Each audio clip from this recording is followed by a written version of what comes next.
There's absolutely nothing wrong with recording guitar in the traditional way. Grab a guitar, get a cable, plug it in, put a mic on it, and off you go.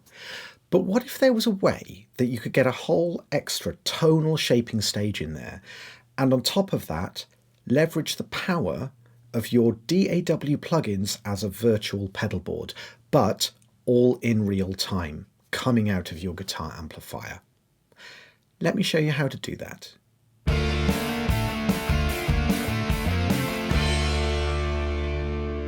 What I'm going to do is just show you how this all works. Then we will quickly play with the plugins just so you can see it actually in action.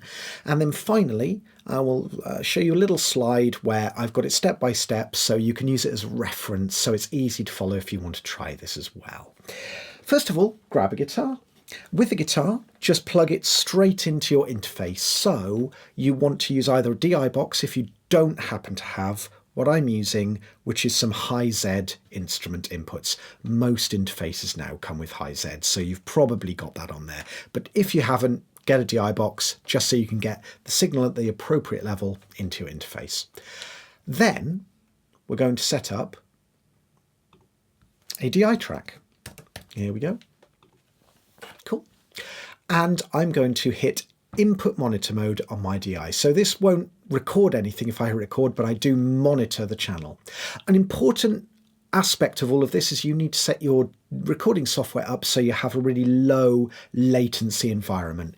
In Luna, that I'm using from Universal Audio, it's really easy to do that because they have something called ARM mode. And if you have a Universal Audio interface, one of the Apollos, then you are able to just hit record or input monitor mode and it instantly takes the entire system down to a low latency monitor system. So everything you do, everything you play is all coming back at near zero latency. It'll vary depending on what you've got DAW-wise, so just double check the manual on how you do that in your system.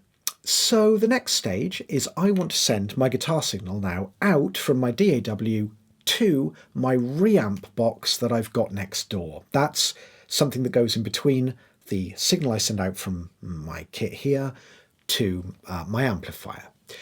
So the way I do this is I use a Q bus to do this, which I just set up to full, send out to full. And over on my Q outputs here, you can see that I've got it to mirror to my ADAT 5 and 6. My ADAT is just an expansion preamp that I've got here, and 5 and 6 just happens to come out of there into my reamp box. I have a Palmer reamp box. You can use anything really, anything that's just says reamp on the front of it. Lots of companies make one. Radial Engineering is another really good example of a company that make excellent reamp boxes. Okay, so now that I'm sending that out, if I mute this channel, I should, although I won't hear anything here, I should next door hear, in fact, I'll just turn the volume down. I should hear next door my guitar amp. And I do. This channel here is pre-fader. So what I'm sending out doesn't care about what I do with this volume. It might be that when I'm playing and tracking, I might want to hear some of my DI signal. I might want to record the DI. And this just gives me a bit of freedom to be able to decide how I want to do that. So once I'm sending that out to my reamp box, which is coming out of, input 5 and 6 on here. I'm only coming out of input 6 out there, however. The next thing is to actually set up the guitar channel. So let me just set that up. Here we go, guitar. Okay. If I hit record, well, first of all, let me make sure I'm on the right input. So we'll choose input 4. That's what I've got my microphone plugged in on. The microphone I'm miking up with my guitar, and by the way, is just a Universal Audio SD3. So it's just a dynamic microphone. Here, I'm going to hit record, and I'm going to make sure 48 volts phantom power is on, not because dynamic mics need them, but I have one of those inline preamps that you might have seen some, you've probably heard of a cloud lifter maybe, but all that does is it just raises the volume of a dynamic mic. It really is just a little mini preamp between that and my interface, that's all. So now if I play, I should get a little bit of guitar signal into my DAW, into Luna.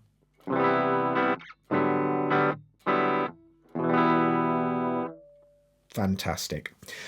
So this is where things get really fun. Now that I've got that working, you've probably worked out that the DI channel actually acts like a little virtual pedal board, because anything, of course, we know that any effects I put on the guitar channel will be applied after the microphone. But if I put them on my DI channel, that is actually between my guitar and my amplifier, just like pedals. So now, for example, I could put on here a Proco Rat emulation, and if I play,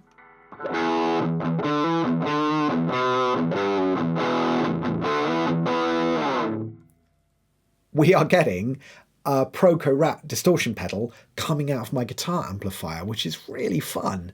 You can also use delay, for example. So if I grab a delay here, yep, my mix controller's on 10%. We'll start with that. Let's just set up some fun delay here. I'm not really sure what we're going for. We'll just have a mess around.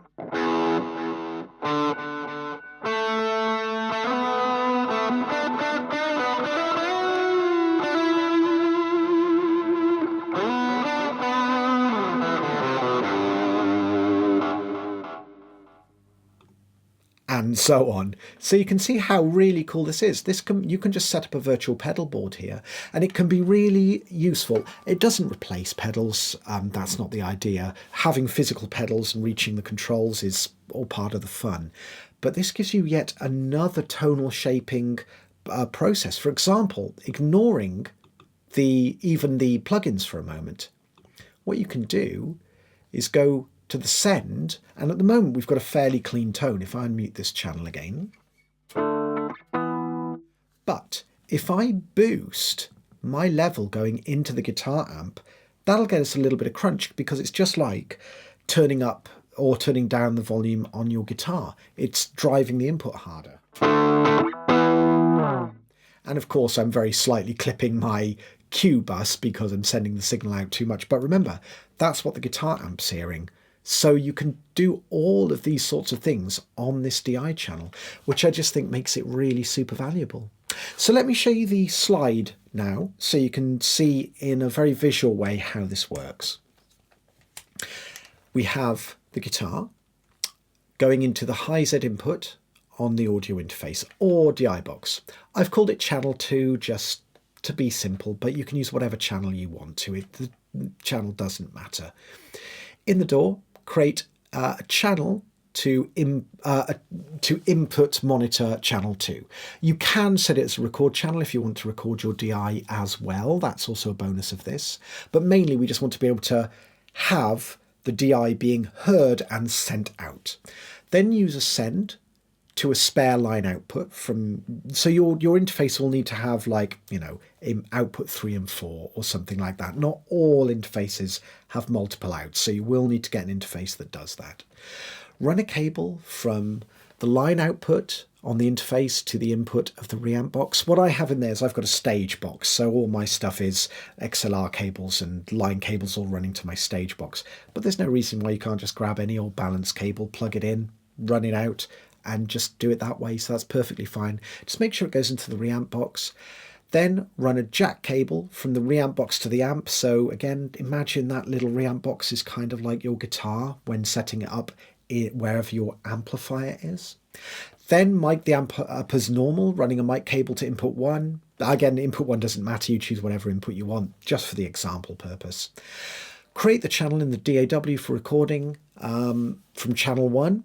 And then have some fun. Just use that DI channel as if it's a virtual pedal board. Maybe record the DI as well, so you can do some reamping.